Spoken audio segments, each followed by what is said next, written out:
Oke, ini outline course kita pada pagi hari ini ya. Nanti saya akan perkenalan terlebih dahulu. Kemudian saya juga akan bercerita tentang Asimas itu seperti apa. Kemudian ada pendahuluan, kemudian ada tahapan pengembangan dan sekilas tentang strategi pemasaran.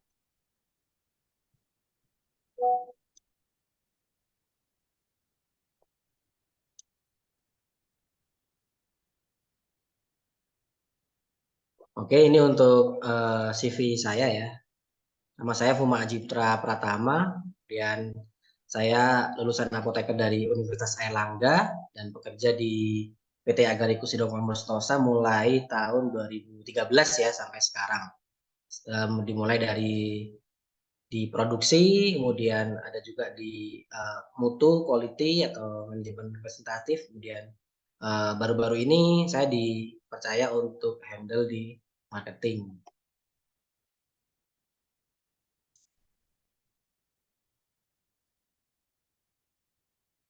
Nah,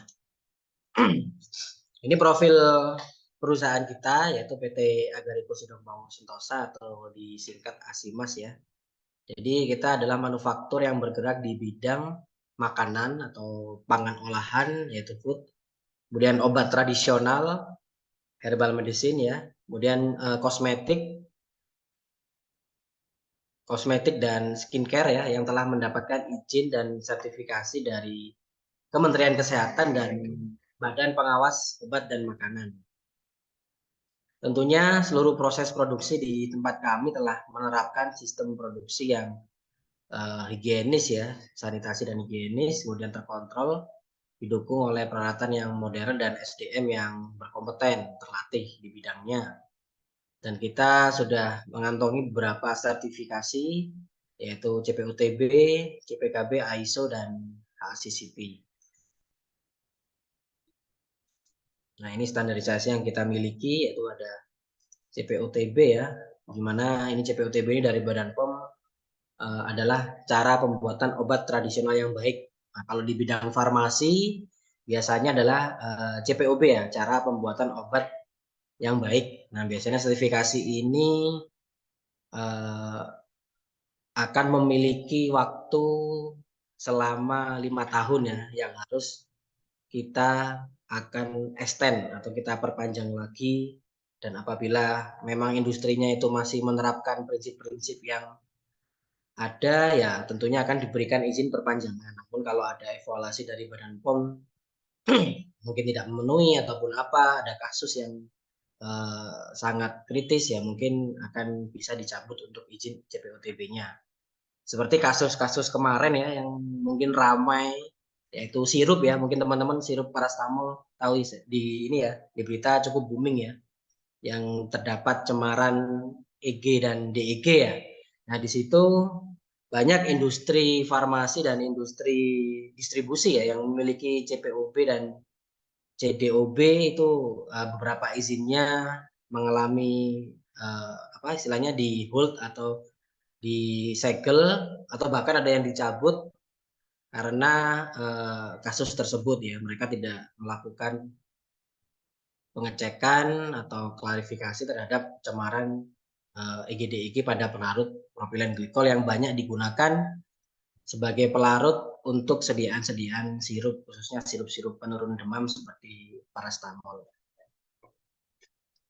Kemudian kita juga ada sertifikasi standar internasional seperti ISO ya dan HACCP atau Food Safety, kemudian halal ya, halal MUI sekarang juga sudah kita upgrade ke Kemenak ya dengan logo halal yang baru. Kemudian kita juga ada izin untuk kosmetik.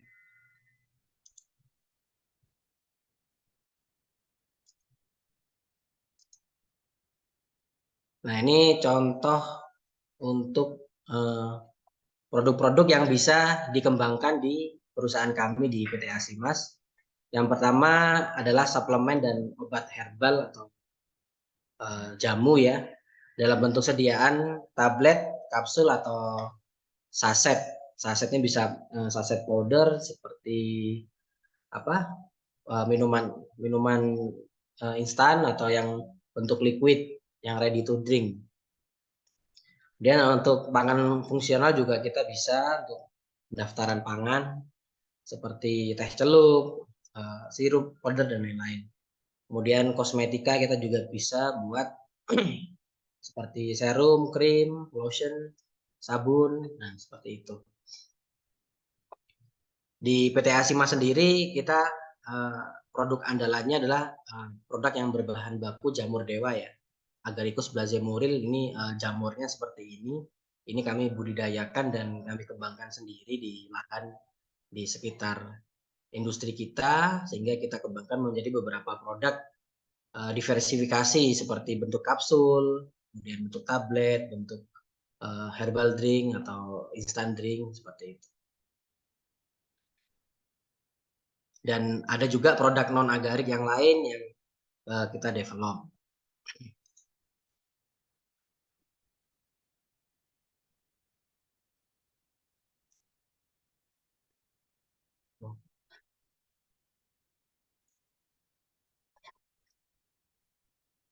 Macet. Nah.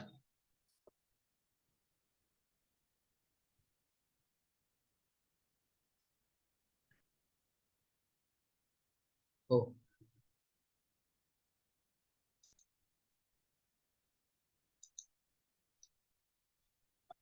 Ya, oke. Kemudian kita itu sekarang sudah di era digital ya, di mana potensi market itu semakin besar ya, yang membuat distribusi pemasaran dan distribusi produk itu semakin mudah.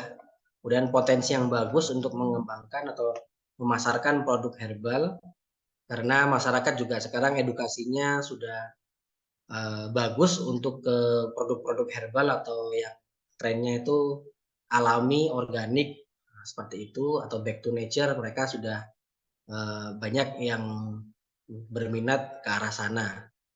Jadi potensi-potensi untuk mengurangi produk-produk kimia itu juga dari mereka sudah sedikit banyak teredukasi. Kemudian kita sebagai apoteker atau farmasis ya, bisa lebih dapat mengembangkan potensi dalam mengedukasi atau mengembangkan produk-produk bahan alam.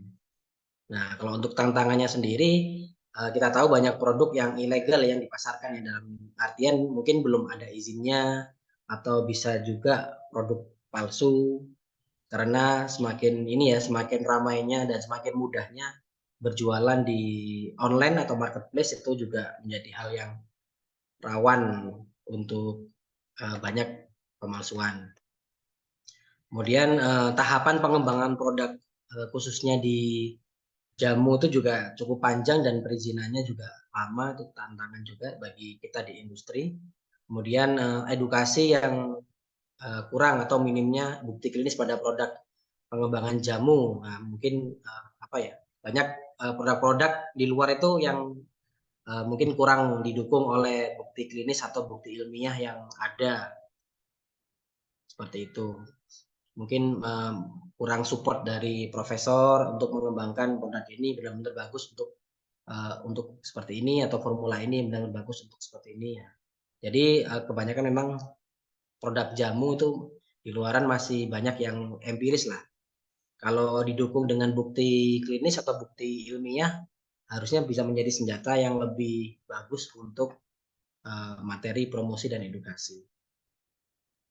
Nah, ini juga banyak peneliti atau penelitian yang di kampus yang belum dikembangkan menjadi produk ya. Mungkin banyak riset-riset teman-teman dalam bentuk skripsi ataupun disertasi yang dimana memang terbukti efektif di uji preklinik mungkin dengan hewan coba tuh mungkin, tapi belum sampai ke kalau dikembangkan kepada produk dan dikonsumsi oleh orang itu belum sampai termanfaatkan sejauh itu.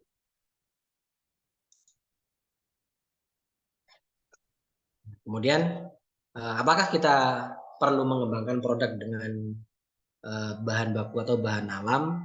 Ya tentunya ini sangat kita perlukan ya sebagai masyarakat Indonesia dan orang-orang Indonesia. Nah, kita memiliki potensi yang cukup besar di sini. Yaitu bahan alam kita memiliki kekayaan hayati yang cukup banyak ya, ada 30.000 spesies tanaman, yang dimana 9.600-nya sudah diketahui bermanfaat, dan mungkin yang termanfaatkannya hanya sekitar 300 ya, sebagai bahan baku obat atau bahan baku obat tradisional. Kemudian di Indonesia sendiri kita memiliki populasi yang banyak ya, 200 juta orang, yaitu pangsa pasar yang cukup potensial.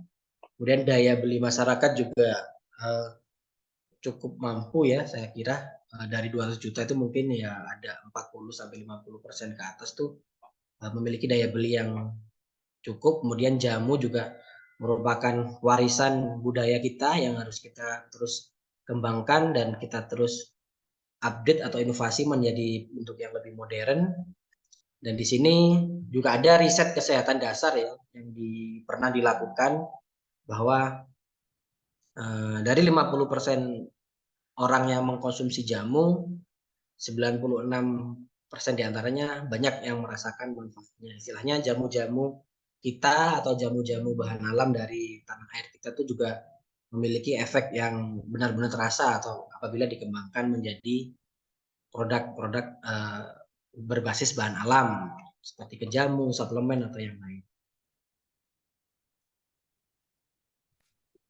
Nah, kemudian di sini juga pertumbuhannya cukup bagus ya kalau kita lihat, apalagi jamu itu sudah menjadi warisan budaya, kemudian dengan adanya tren back to nature dan potensi bahan alam yang mungkin organik, itu juga mendukung pangsa pasar untuk obat tradisional ya dan OTC ya. OTC kan yang kalau di apotek kan biasanya kalau jamu itu masuk OTC ya, untuk counter ya, bisa dibeli bebas tanpa adanya resep, itu juga merupakan potensi yang mendukung juga. Nah, di sini kita lihat pertumbuhannya terus menaik dari tahun ke tahun dan jumlah produk-produk yang beredar tentunya semakin tahun akan semakin bertambah.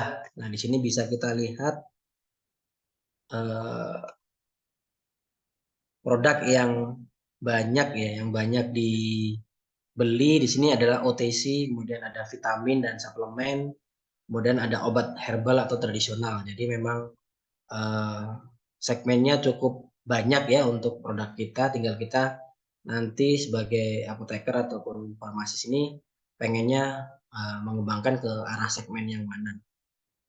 Karena di sini dari data ini penjualannya cukup besar juga untuk OTC dan produk herbal atau jamu. Nah, kemudian bagaimana untuk di pasar internasional ya? Di pasar internasional ternyata herbal atau jamu itu juga diminati di luar negeri ya. Banyak di sini ada China juga. Tentunya kita tidak perlu meragukan lagi terkait pengobatan tradisional mereka. Kemudian di Jepang juga sudah mengkonsumsi jamu, di negara-negara lain juga hampir di atas 40% sudah konsumsi jamu. Dan di sini di pasar global sendiri proyeksinya terus bertumbuh ya per tahun untuk market terkait ini produk obat tradisional atau obat herbal.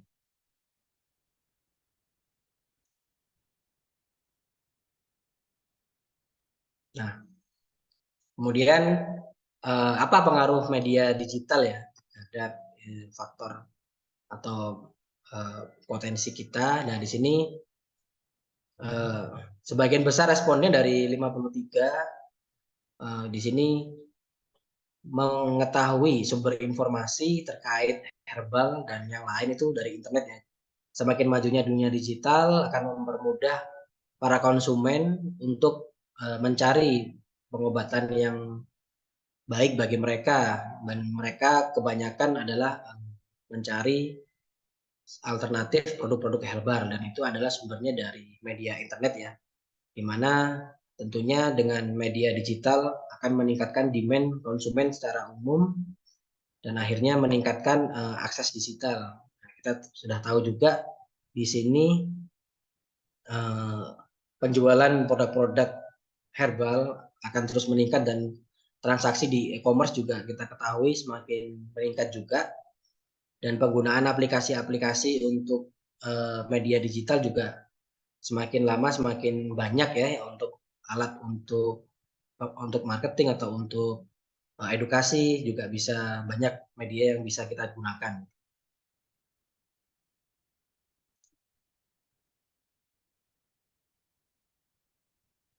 Nah, di sini di media digital juga sangat merubah gaya hidup dan metode konsumsi orang secara global ya. Di sini kita ketahui mungkin secara umum ada sekitar 7,83 billion orang di dunia dan mereka kebanyakan hampir di atas 50% tentunya menggunakan handphone ya.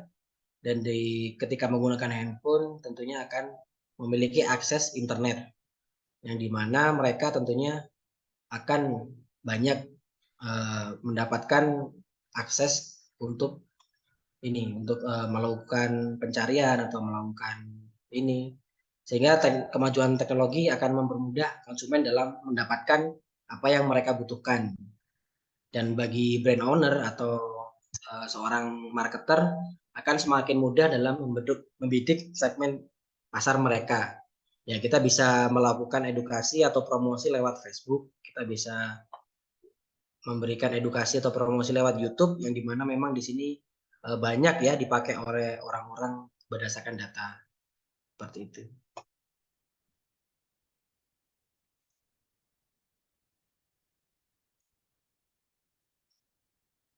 Nah, kemudian untuk produk dan tahapan, nah di sini bahan alam berpotensi dikembangkan menjadi produk yang beraneka ragam ya, mulai dari pangan fungsional, kemudian ekstrak bahan alam, kemudian bisa kita jadikan sediaan herbal atau obat tradisional atau jamu.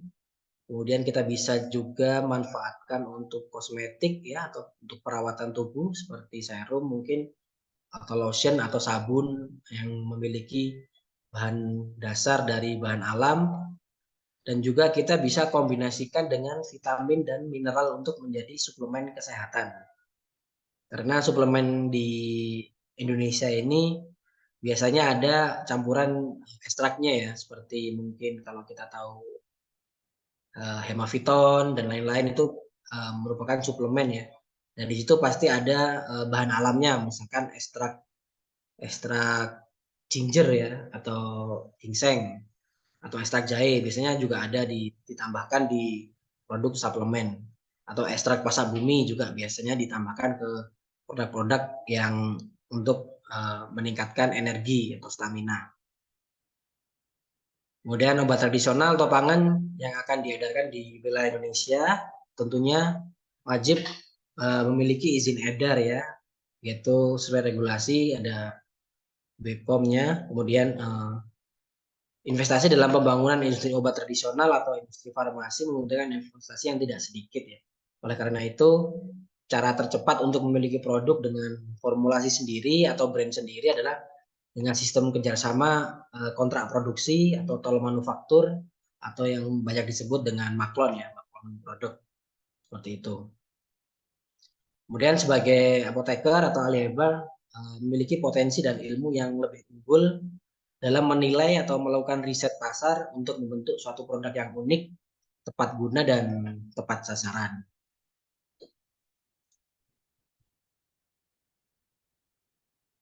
Nah, kemudian di sini ada contoh klasifikasi produk yang ada di Indonesia ya. Ada makanan, dan ini dari BPOM ya, dari BPOM ada makanan dan minuman, ada obat tradisional yaitu jamu, AHT dan fitofarmaka, ada kosmetika dan juga ada suplemen makanan, dan juga mungkin ada yang PIRT ya, cuman PIRT nggak masuk ke ranahnya BPOM, masuk ke ranahnya Dinkes. Nah, di sini bisa kita lihat bahwa sampai tahun 2001 ya, 2021 kemarin itu data ini produk kosmetik yang diedarkan atau memiliki izin edar cukup banyak ya, ratusan ribu. Yang kedua adalah makanan dan minuman. Yang ketiga adalah obat kemudian ada obat tradisional. Nah, obat tradisional ini juga masih belum banyak ya, maksudnya masih potensinya untuk dikembangkan juga masih banyak seperti itu. Nah, kalau dari jamu sendiri kita tahu ada 3 klasifikasi ya, dari jamu, kemudian obat herbal terstandar, dan fitofarmaka. Nah, untuk mencapai fitofarmaka, suatu produsen itu biasanya harus mendaftarkan dalam bentuk jamu terlebih dahulu. Nah, kemudian dari jamu ini buktinya bisa dari empiris ya, atau dari data-data penelitian ilmiah atau jurnal ilmiah terkait klaimnya. Kemudian bisa juga dari jurnal-jurnal yang lain yang mendukung klaim produk tersebut. Misalkan produk untuk nyeri sendi ya, dari bahan kelor misalkan untuk nyeri sendi, ketika itu ada jurnalnya yang benar-benar membuktikan bisa untuk nyeri sendi, nah maka kita bisa klaim dari bahan kelor itu untuk nyeri sendi. Nah, kemudian bisa kita tingkatkan lagi ke obat herbal terstandar ya, di mana produk jamu kita yang sudah jadi ini kita akan ujikan khasiatnya ke hewan coba ya. Dan standar bahan baku kelornya juga telah di standar, misalkan seperti itu. Mungkin kandungan apanya dari ekstrak kelor itu yang kita standarkan. Misal kalau kurkuma itu biasanya yang distandarisasi kurkuminnya. Kalau mungkin kelor nanti bisa cari senyawa apa yang mungkin ada untuk distandarisasi, kemudian dari situ akan diuji terkait khasiat dan efektivitasnya pada hewan coba. Kalau sudah oke, bisa kita daftarkan menjadi obat herbal terstandar. Nah, kemudian kalau fitofarmaka ketika UHT kita ini kita ujikan ke uji klinik ya, istilahnya kita ujikan ke benar-benar orang yang ke manusia, ke orang sakit, dan apabila itu nanti memang sudah ada datanya dan terbukti, kita bisa ajukan menjadi sediaan fitofarmaka. Nah, untuk di pelayanan kesehatan sendiri seperti resep dokter, kemudian seperti rumah sakit, mungkin jamu ini masih tidak atau belum direkomendasikan untuk diresepkan ya. Kebanyakan yang diresepkan oleh dokter itu adalah suplemen kesehatan atau kemudian obat herbal terstandar dan fitofarmaka. Mungkin kalau jamu mereka masih belum berani untuk meresepkan.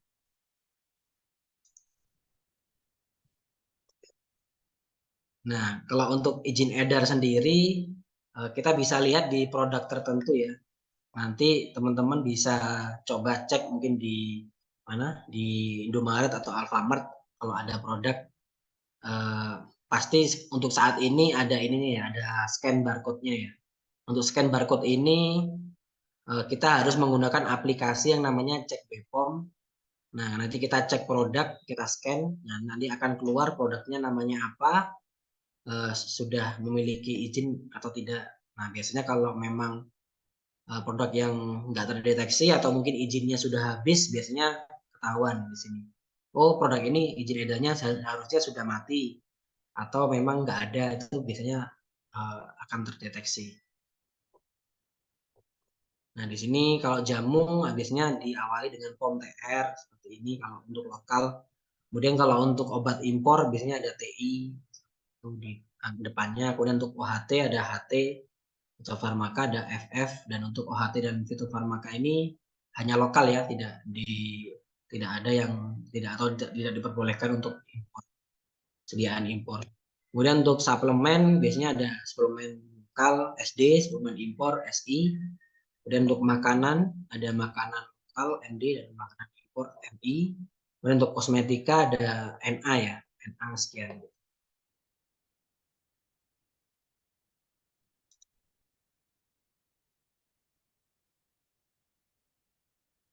Nah, kemudian untuk sekilas tentang pangan ya. Di sini tentang pangan olahan adalah POM-MD, di mana pangan adalah segala sesuatu yang berasal dari sumber hayati dan air, baik yang diolah maupun yang tidak, diperuntukkan sebagai pangan atau minuman bagi konsumsi manusia, termasuk bahan tambahan pangan, bahan baku pangan, dan bahan lain yang digunakan dalam proses penyiapan atau pengolahan atau pembuatan pangan ya di sini. Kemudian pangan olahan juga berarti makanan atau minuman yang diproses dengan cara dan metode tertentu tanpa bahan tambahan atau tidak. Nah, di sini ada yang namanya pangan fungsional ya, di mana mengandung satu atau lebih komponen pangan yang berdasarkan kajian ilmiah memiliki fungsi fisiologis yang di luar fungsi dasarnya dan terbukti tidak membahayakan dan bermanfaat bagi kesehatan. Kemudian di sini juga ada definisi lain kalau pangan fungsional mengandung komponen aktif yang memberikan efek kesehatan di luar manfaat nutrisi dasar. Nah, kalau di sini pangan fungsional dari BPOM sendiri diatur dalam kategori POM MD ya, makanan olahan.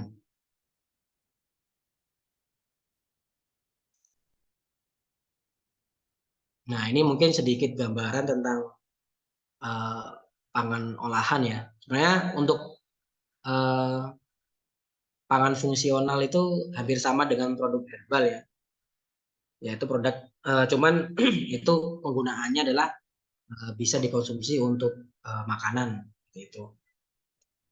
Nah, di sini pangan fungsional juga hampir sama dengan produk-produk herbal, cuman kadang-kadang untuk di pangan fungsional itu kita tidak bisa klaim untuk khasiat yang lebih resikonya lebih tinggi ya. Seperti daun kelor kita tahu ketika dalam bentuk ekstrak atau sudah ada proses itu memiliki fungsi yang banyak ya, bisa untuk ASI booster, bisa untuk anti rematik, bisa untuk stunting atau anti kanker atau antioksidan. Kemudian minuman instan jahe kunyit dan lain-lain juga ada prosesnya ya.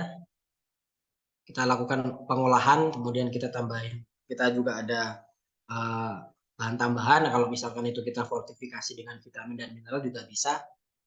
Nah, itu kan juga memiliki klaim yang seperti anti rematik, kemudian anti GERD atau asam lambung, kemudian analgesik dan antiinflamasi.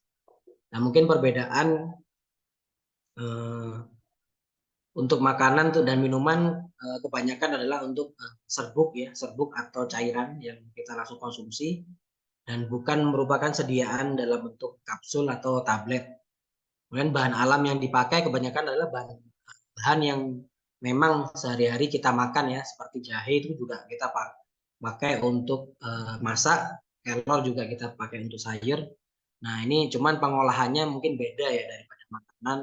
Pengolahannya mungkin lebih ada inovasinya sehingga zat aktifnya lebih keluar, istilahnya seperti itu, daripada kita konsumsi secara manual atau konvensional. Dan di sini untuk produk pangan itu juga sepertinya tidak bisa diklaim di kemasannya. Nah, ini contoh untuk ini untuk pangan fungsional ya. Jadi untuk nutrisi daripada kita minum biasa itu tentunya nutrisinya lebih baik dan untuk rasanya juga mungkin lebih ada perbedaan dan secara keseluruhan fungsinya juga akan meningkat untuk kesehatan, lebih bergizi dan lebih memberikan keuntungan yang lebih banyak untuk tubuh ketika dikonsumsi.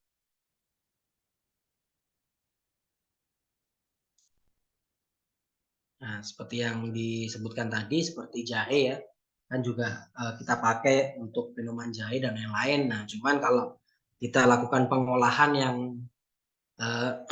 yang lebih spesifik, mungkin kita bisa meningkatkan kadar zat aktifnya. Mungkin kita bisa menggunakan teknologi ekstraksi untuk meningkatkan kadar gingerolnya, nah seperti itu sehingga memiliki efek antibakteri yang lebih bagus, terus efek antiinflamasi dan anti mual yang lebih bagus. Kemudian seperti contohnya green tea ya, green tea mengandung epigalokatekin galat ya dan flavonoid.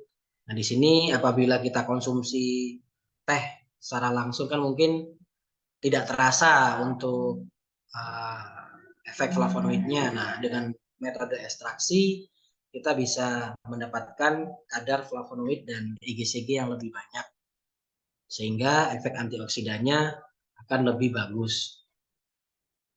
Sama halnya dengan bawang putih, kalau kita konsumsi dengan cara konvensional mungkin efeknya kurang terasa lah. Oleh karena itu dengan pangan fungsional atau dengan serbuk nanti bisa lebih bagus.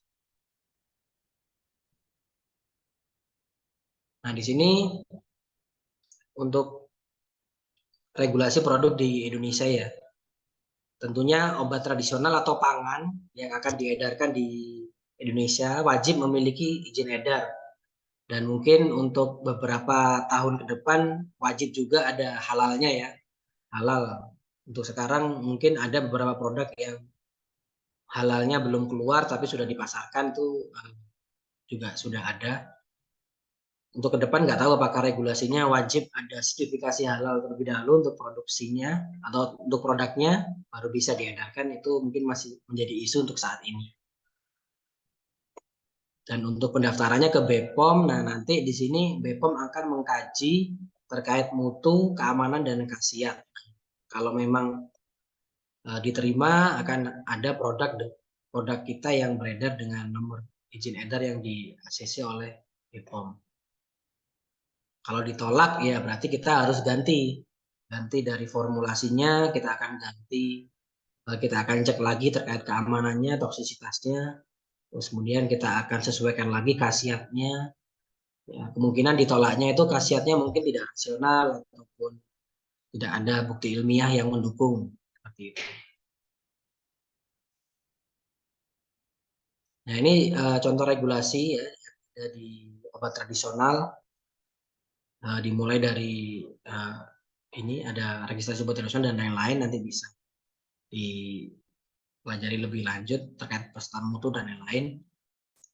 Kalau alurnya secara umum, kalau kita di industri ya, ketika kita akan mendaftarkan, kita akan masuk ke tahapan praregistrasi ya. Kemudian setelah oke akan lanjut ke tahap registrasi oleh Badan POM, akan diperiksa terkait keamanan, efikasi, jurnal-jurnal, kemudian data mutu produk kita. Setelah dievaluasi, kalau memang akan diperlukan tambahan data, misalkan contoh lampirkan data stabilitas ini lebih lanjut, nah itu kita perlu menambahkan, atau tolong diujikan kadar cemaran mikroba terkait ini. Nah itu juga kita biasanya ada tambahan apabila diperlukan. Kalau memang sudah oke semua biasanya akan disetujui. Dan kalau memang itu termasuk kategori yang tidak diperbolehkan oleh BPOM, misalkan ya kayak apa ya, tanaman yang dilarang, pasti akan langsung dilakukan penolakan.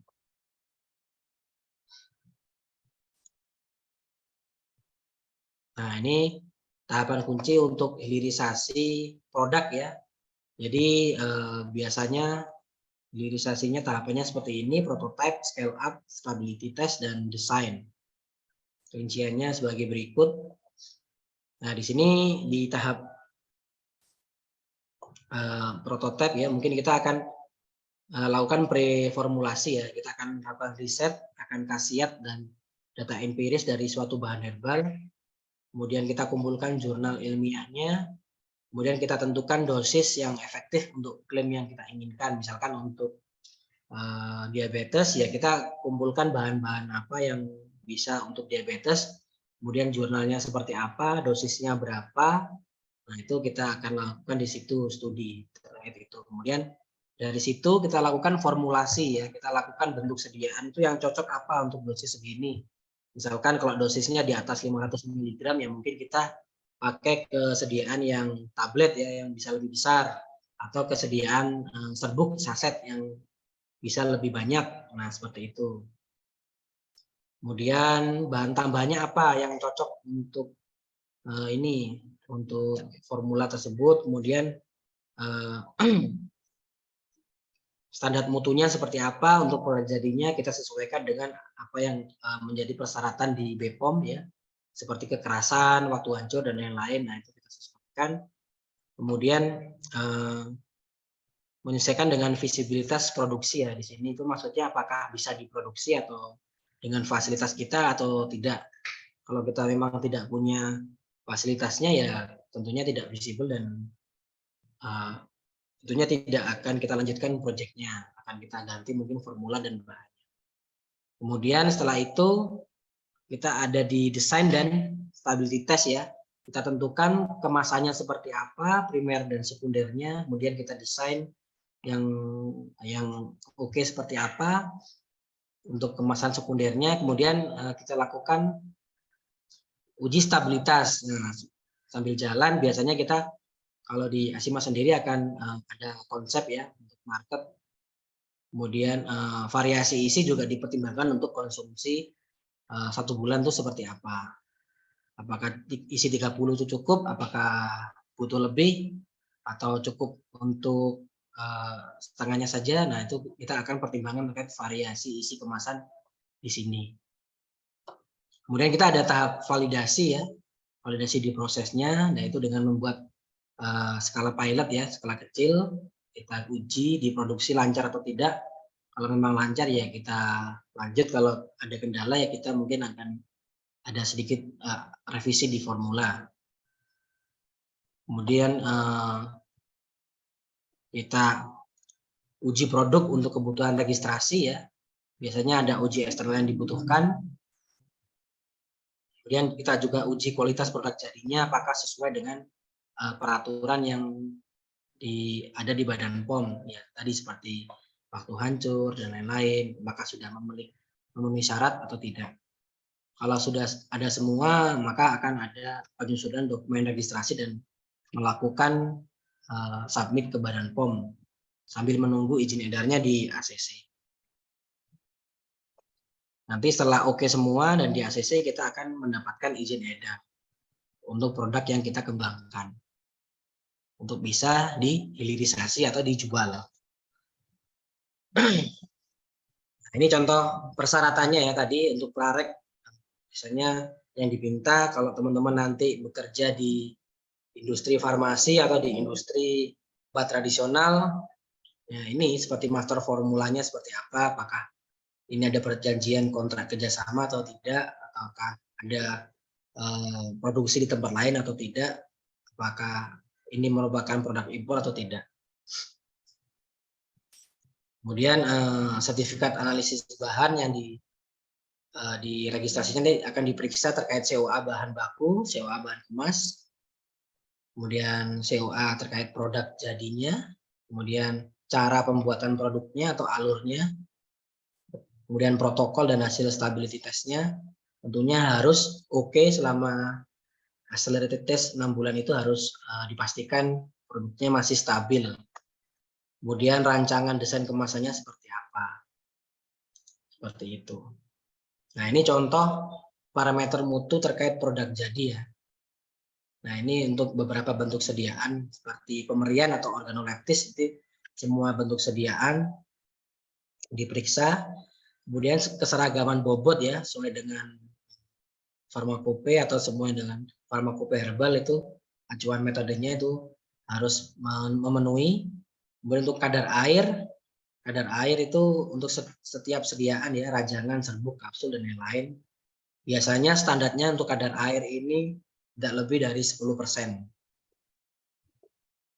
Kemudian uji waktu hancur, kemudian uji pH, berat jenis, kadar alkohol untuk cairan, bentuk cairan ya, cairan obat dalam. Kemudian uji cemaran mikroba. Nah, ini kita uji untuk semua bentuk sediaan ya. Ada ALT, angka lepeng total, ada AKK, ada patogen ya, E. coli dan lain-lain. Itu juga harus negatif ya untuk patogennya. ALT AKK ini kalau nggak salah standarnya tidak lebih dari 10 pangkat 3. Untuk logam berat ini juga limit deteksinya harus negatif atau tidak terdeteksi ya untuk logam berat, PBHG, CD dan arsen. Kemudian cemaran lain, nah ini khususnya biasanya untuk produk-produk obat kuat ya, itu tidak boleh mengandung obat kimia atau BKO seperti sildenafil, tadalafil, vardenafil.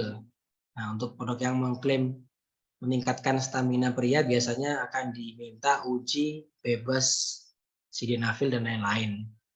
Kemudian untuk produk yang mengandung madu dan turunannya akan diminta uji kloramfenikol atau uji bebas kloramfenikol. Ini ada kadarnya ya, minimal berapa seperti itu.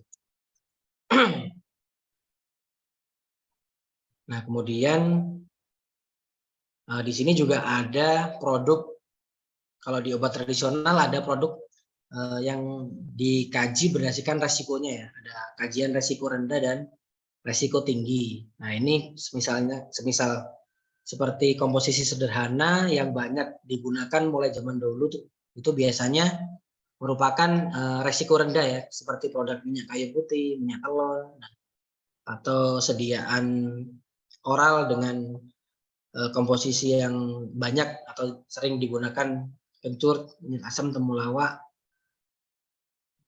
Nah, seperti itu. Nah, ini biasanya registrasinya akan lebih mudah dan lebih cepat karena termasuk ini kategori low risk. Nah, ini contoh kategori low risk dan klaimnya ya. Jadi misalkan minyak kelapa untuk seperti ini, kemudian untuk COD seperti ini klaimnya. Nah, ada juga produk-produk tunggal yang lain yang dipakai dengan low risk ya. Di sini komposisi tunggal misalkan cabai Jawa. Cabai Jawa digunakan membantu menghangatkan dan menyegarkan badan. Nah, itu juga kategori yang low risk. Jadi di sini kalau kita mendaftarkan produk yang satu komposisi bahan itu juga bisa masuk low risk, tapi perlu dicek juga apakah bahan tersebut termasuk dalam list dari Badan POM ini. Nanti bisa dicek di perka ini ya, di perka ini kalau teman-teman mau tahu lebih banyak. Nah, ini larangan dalam OT ya. Jadi sempat saya singgung terkait pendaftaran yang bisa ditolak, yaitu yang mengandung larangan-larangan seperti ini. Jadi seperti dilarang mengandung etil alkohol atau alkohol lebih dari 1% untuk bentuk cairan obat dalam ya. Cairan obat dalam ini adalah sediaan seperti tolak angin, nah seperti itu, atau cairan dalam botol yang kita konsumsi secara oral. Kemudian mengandung BKO yang tadi ada campuran bahan kimianya seperti kebanyakan obat klaim nyeri sendi biasanya ada bahan BKO seperti Dexa, nah itu sangat dilarang ya oleh BPOM. Kemudian seperti tadi untuk klaim stamina pria atau untuk energi ditambahkan BKO seperti sildenafil, nah itu tentunya dilarang sama BPOM. Mengandung narkotik atau psikotropik juga akan dilarang. Kemudian mengandung bahan lain yang berdasarkan pertimbangan kesehatan, berdasarkan penelitian membahayakan kesehatan atau memiliki toksisitas yang berbahaya ketika dikonsumsi. Kemudian menggunakan tumbuhan atau hewan yang dilindungi. Nah, itu juga tidak boleh. Kemudian untuk bentuk sediaan yang dilarang itu adalah sediaan intravaginal, bekas mata, parenteral, dan suppositoria ya. Nah, itu ini dilarang karena harus diproduksi di fasilitas yang steril ya. Nah, itu biasanya fasilitas seperti produsen infus ya, itu harus atau memiliki CPOB biasanya. Kalau masih CPOTB belum bisa untuk memproduksi sediaan yang seperti ini. Karena ada standar proses ruangannya itu berbeda. Kemudian dilarang untuk obat tradisional yang mengandung isolat ya, seperti isolat bikosianin, kemudian isolat anetol, isolat terpineol. Nah, ini tidak diperkenankan. Biasanya sih kalau obat tradisional itu bahan-bahannya kebanyakan sebatas ekstrak atau ekstrak yang terstandar. Ada juga di sini terkait regulasi ya untuk bahan tambahan seperti pemanis ya. Nah, ini ada contohnya batas maksimum dari pemanis seperti natrium siklamat itu berapa, yaitu 1250 mg per kilogram seperti itu. Kemudian pengawet ya seperti natrium benzoat itu berapa. Nah, misal di produk kita ada bahan pemanis atau pengawet melebihi batas ini, ketika dievaluasi tentunya nanti akan ada penolakan dari Badan POM dan kita akan disuruh untuk memperbaiki spesifikasi produk dan formulasi yang baru.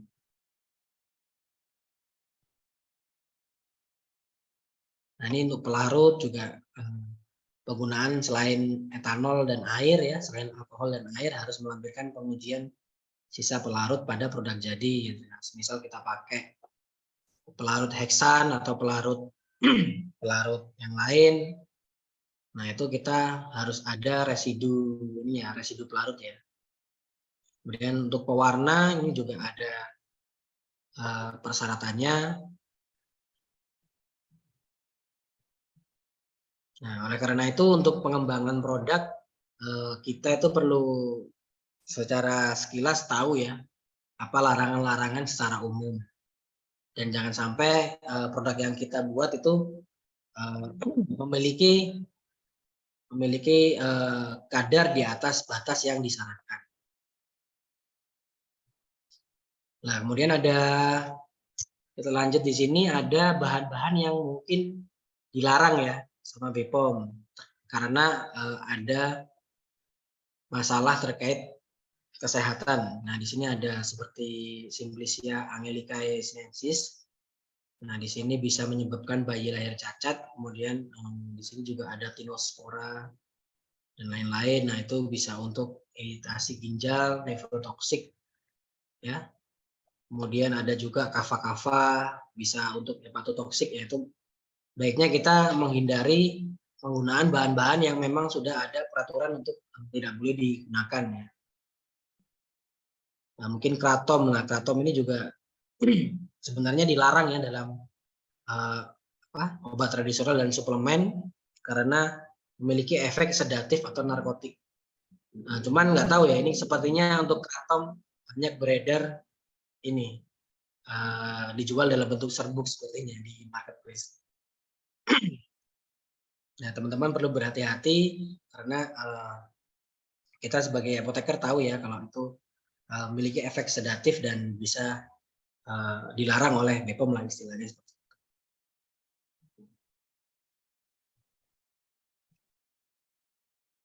Nah, ini juga ada beberapa list tumbuhan yang mungkin juga ada cukup harus ada perhatian karena ada bagian yang dilarang. Nah, di sini bisa dicek sendiri ya nanti bagian apa yang dilarang. Ini juga bisa menjadi acuan kita untuk pengembangan produk supaya kita tidak memakai Simplicia seperti ini. Nah, ini terkait tumbuhan atau hewan yang langka ya. Jadi tumbuhan dan satwa yang dilindungi itu tidak diperkenankan untuk dipakai sebagai bahan alam. Seperti biawak, penyu, kura-kura jenis tertentu. Kemudian ada juga seperti hiu ya, hiu.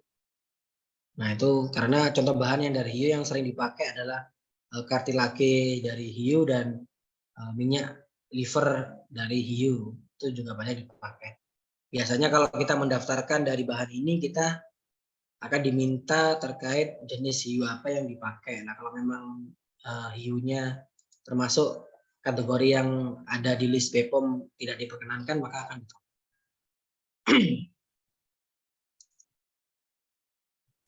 Nah, ini terkait olahan ya, pangan olahan.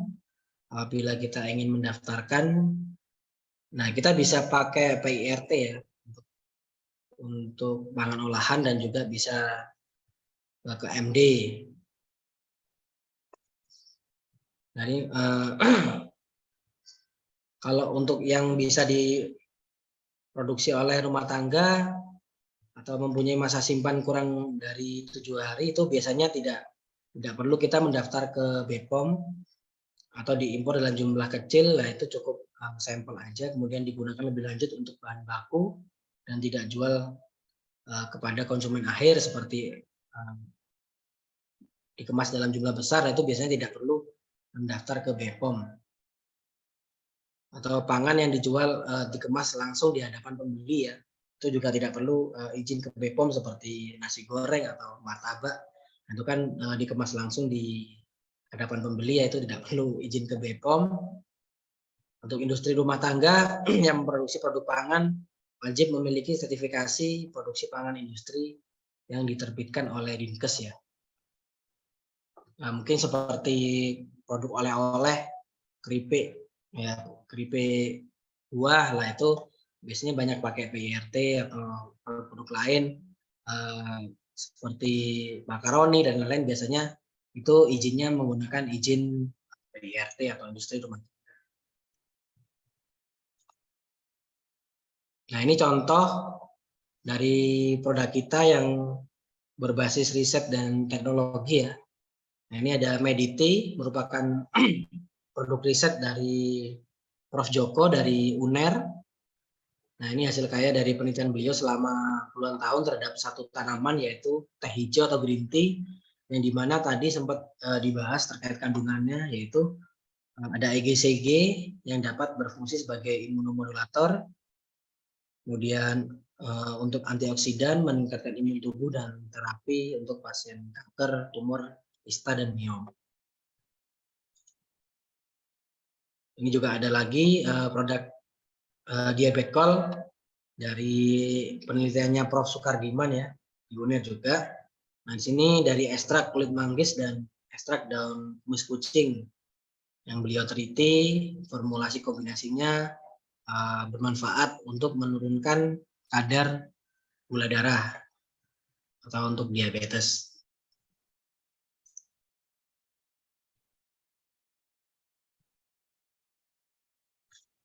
Nah, oke. Kemudian kalau kita sudah tadi belajar tentang ini ya, pembuatan dan pengembangan produk serta pendaftaran produk, kita mungkin akan lebih lanjut ke tentang strategi pemasaran ya.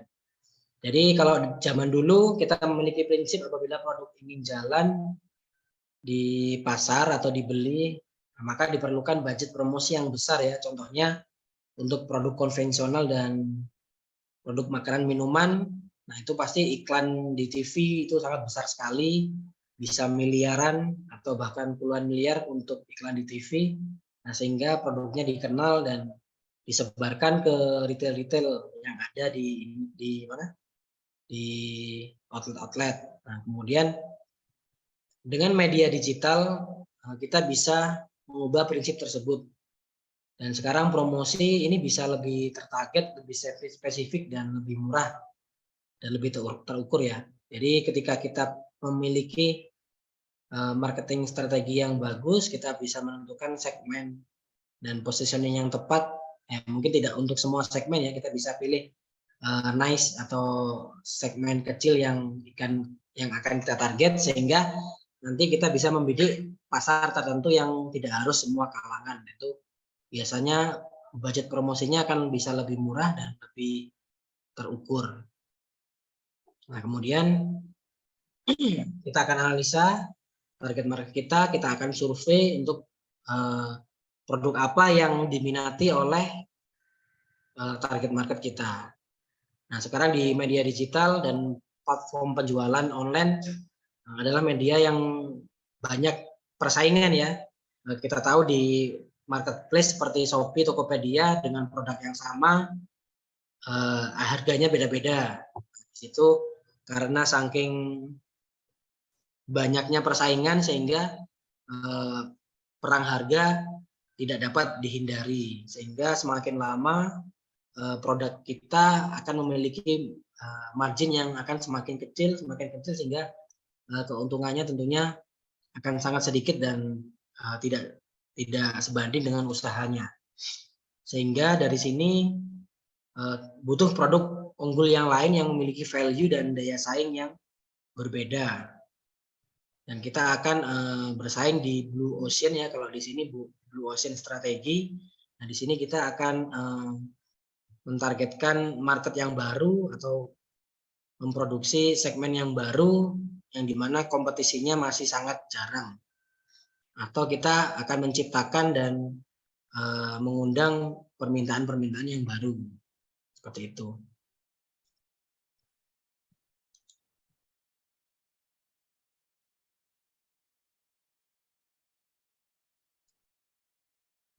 Nah, di sini apapun tanamannya dan atau bahan bakunya, nah kita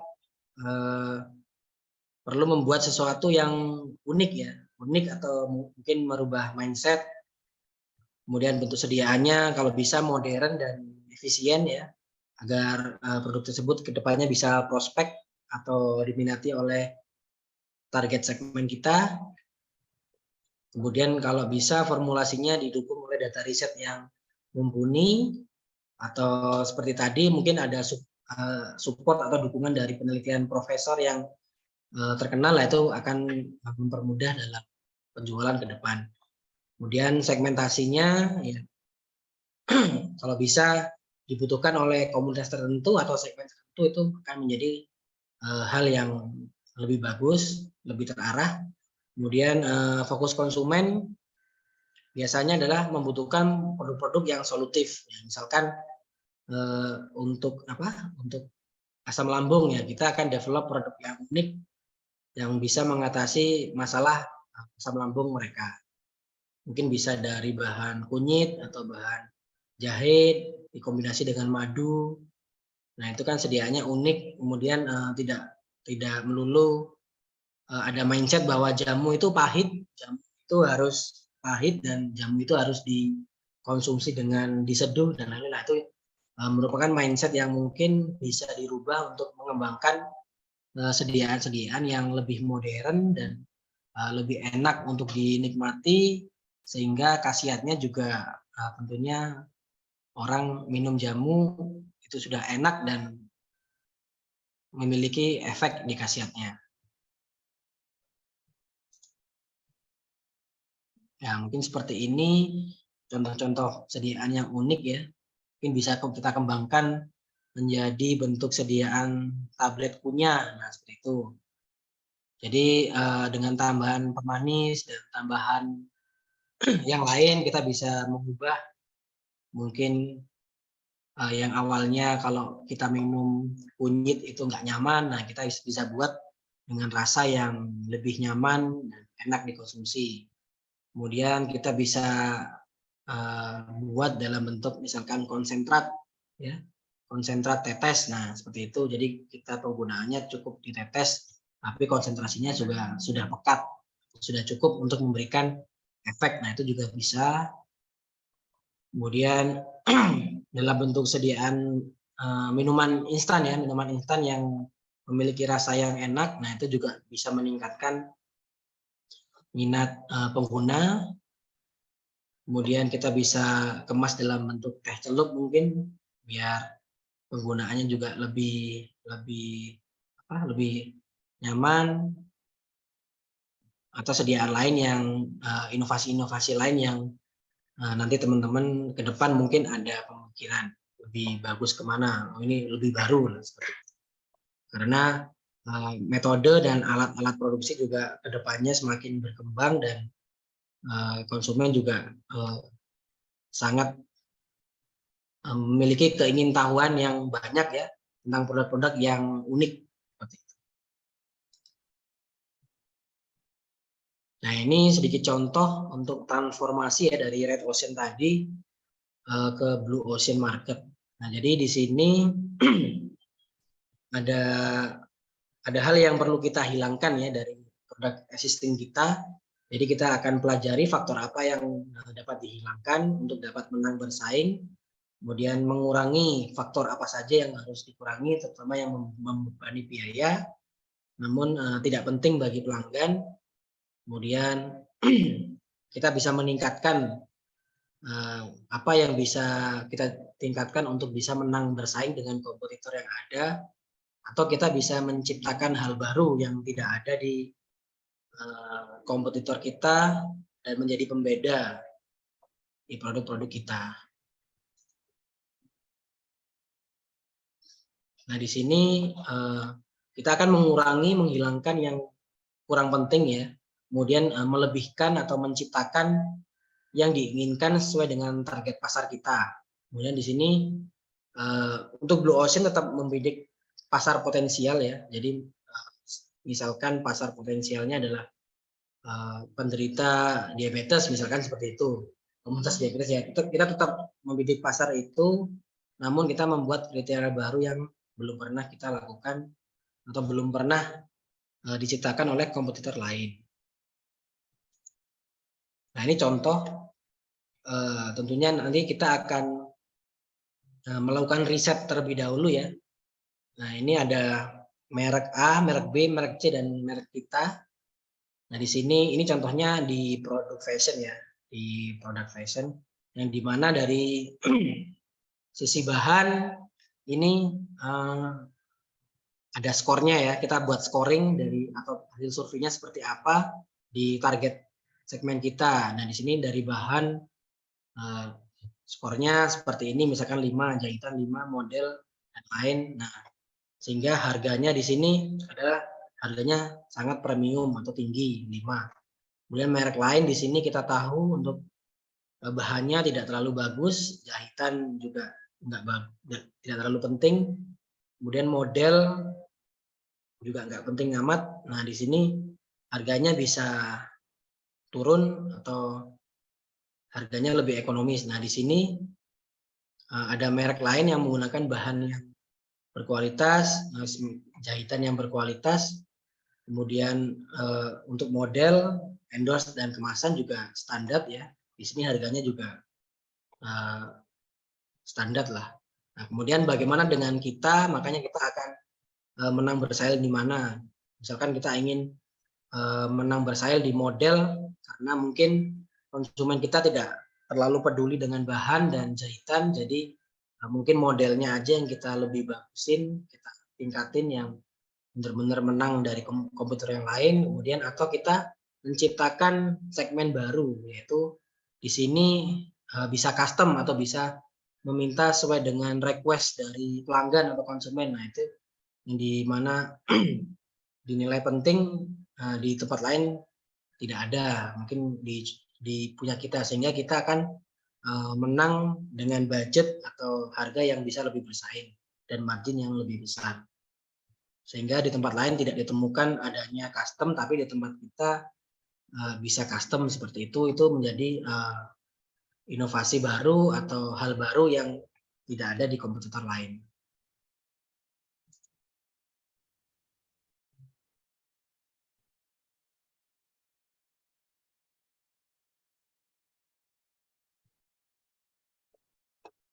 Ya, di sini tantangannya dalam hilirisasi, yaitu hal yang penting adalah market ya. Sebagus apapun produk, apabila tidak dipasarkan dengan tepat, maka tidak akan ada yang mau mencoba ya. Kemudian kualitas dan khasiat juga menjadi bukti penting, karena sebagus apapun program marketing kita atau pasar kita, apabila produknya tidak berkualitas, maka konsumen juga tidak akan loyal. Misalkan produknya bagus, kemudian nggak ada yang mau coba ya sama aja. Kemudian kalau banyak yang mau coba cuman produknya kurang berkualitas, ya akhirnya konsumennya tidak loyal. Kemudian terkait perizinan juga butuh waktu, maka kita harapannya bisa lebih bersabar dan prepare, tidak hanya mengandalkan momentum ya.